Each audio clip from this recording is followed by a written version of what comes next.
नमस्कार दोस्तों, स्वागत है आपका हिंदी नॉलेज शो में। तो दोस्तों, इस वीडियो में मैं आपको दो बहुत ही ज़्यादा महत्वपूर्ण खबरें देने जा रहा हूं। दरअसल आप सभी लोग जानते हैं कि इस समय दुनिया भर में ओमिक्रॉन नाम का नया कोरोना वायरस का वेरिएंट फैलना शुरू हो चुका है।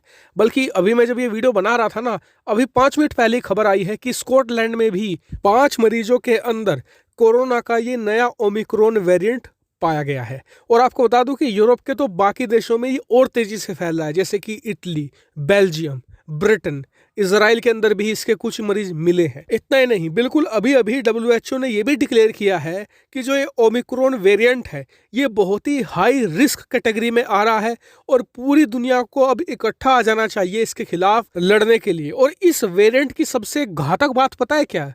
वो ये कि आपको याद होगा डेल्टा वेरिएंट जो बहुत तेजी से फैलता था। आप जानकर हैरान रह जाएंगे कि 50 दिनों में डेल्टा वेरिएंट जितनी जगहों पर फैला था ना, उतना फैलने में इस नए ओमिक्रॉन वेरिएंट को करीबन 15 दिन ही लगेंगे।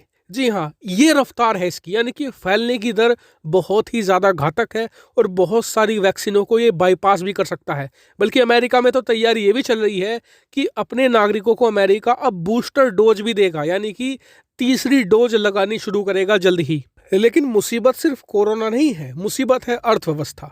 दरअसल हाल ही में एक सर्वे आया था जिसमें बताया गया है कि जो भारत के लोग हैं अब वो बचत पर बहुत ज़्यादा ध्यान दे रहे हैं, क्योंकि कोरोना के संकट में और लॉकडाउन में लोगों को एक बात तो समझ में आ गई थी कि फिजूल खर्ची करना बहुत घातक साबित हो सकता है उनके लिए। क्योंकि लॉकडाउन में जिन लोगों के पास बचत थी वो अच्छे से सरवाइव कर पाए, जिनके पास बचत नहीं थी उनकी हालत खस्ता हो गई, उनकी फाइनेंशियल कंडीशन हिल गई थी।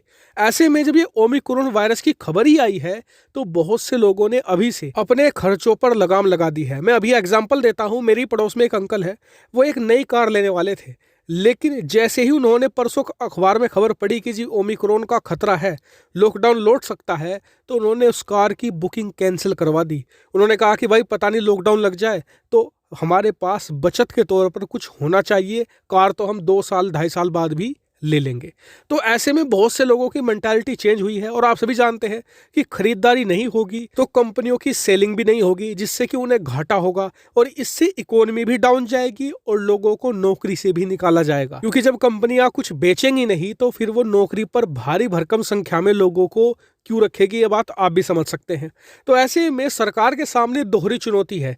एक तो लोगों की जान बचाना है इस ओमिक्रॉन वायरस से, दूसरा लोगों की नौकरियां और अर्थव्यवस्था को भी बचाए रखना है। और मेरा मानना है कि इस बार चैलेंज ज्यादा बड़ा है, क्योंकि बहुत सारी ऐसी कंपनियां हैं इस समय जो बहुत ही जर्जर हालत में है। वो जैसे तैसे करके कोरोना की 2 बड़ी बड़ी लहरें झेल चुकी हैं। अगर ये तीसरी वाली ओमिक्रॉन वाली लौटती है तो शायद बहुत सारी कंपनियां ठप भी हो सकती हैं। तो क्या इस चीज का कोई सोल्यूशन है? तो सोल्यूशन है, वो ये कि सरकार को तुरंत एक्ट करना चाहिए और जितने भी एयरपोर्ट है फिलहाल कम से कम 15-20 दिनों के लिए उन्हें पूरी तरीके से बंद कर देना चाहिए। 15 दिन में इसलिए कह रहा हूं क्योंकि जब मशहूर वैक्सीन निर्माता कंपनी मॉडर्ना से अमेरिकी सरकार ने इस ओमिक्रॉन वायरस पर नई रिपोर्ट मांगी तो उन्होंने कहा कि जी कम से कम 15 दिन हमें दीजिए, हमें समझने दीजिए कि आखिरकार ये बला है क्या, उसके बाद ही हम बता पाएंगे।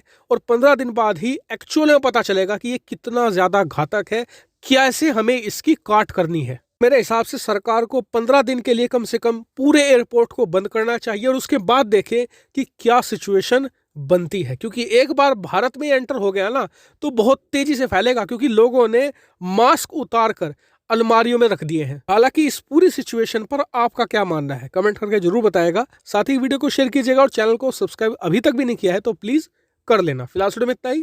Thank you very much for watching video.